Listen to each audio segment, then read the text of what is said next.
Hi, my name is Kristen, and I'll be your nurse today. You are experiencing a post-operative complication called wound dehiscence with your abdominal incision. I'd like to talk to you about what is happening and answer any questions you may have.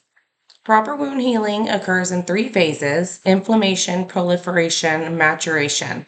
If any of these phases are disrupted, poor wound healing occurs.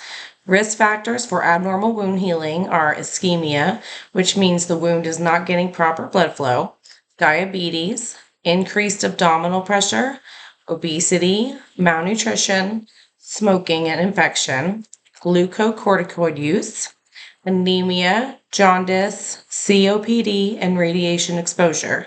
All this can occur due to improper surgical techniques, the suture material, or the duration of the surgery. Wound dehiscence is when a wound or surgical incision, in your case, partially or completely opens due to improper wound healing. This usually occurs in the early stages of healing.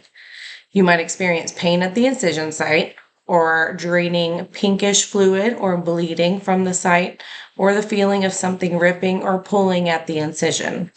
Watch for signs of infection such as redness, warmth, fever, or foul smelling discharge. Currently, you are experiencing superficial dehiscence.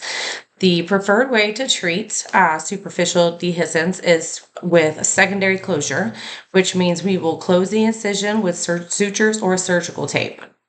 Patients who underwent secondary closure experience a faster healing time and fewer post-op visits than the healing by secondary intention group.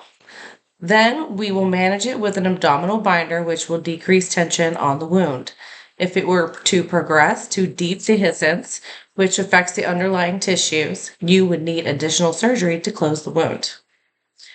It is important we address this now because evisceration of a complication of wound dehiscence, or is a complication of wound dehiscence, where the intra-abdominal organs herniate through the open wound.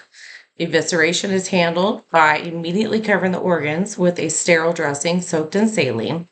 An emergency surgery would be done to repair the tissue and replace the organs into the body. Ways to prevent this in the future include eating well.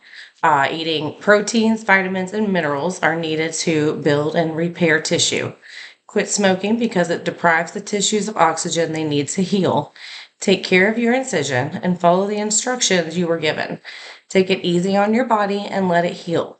Follow the instructions given by your provider regarding when to return to activities. Most importantly, keep your follow-up appointments so the provider may assess your healing progress and catch it early if you are not healing properly. Are there any questions I can answer for you? No? Okay, well, I know this was a lot of information, so please call us if you have any questions in the future. Here's a handout on wound dehiscence that might provide you with some additional information, and we'll see you at your next follow-up. Thank you.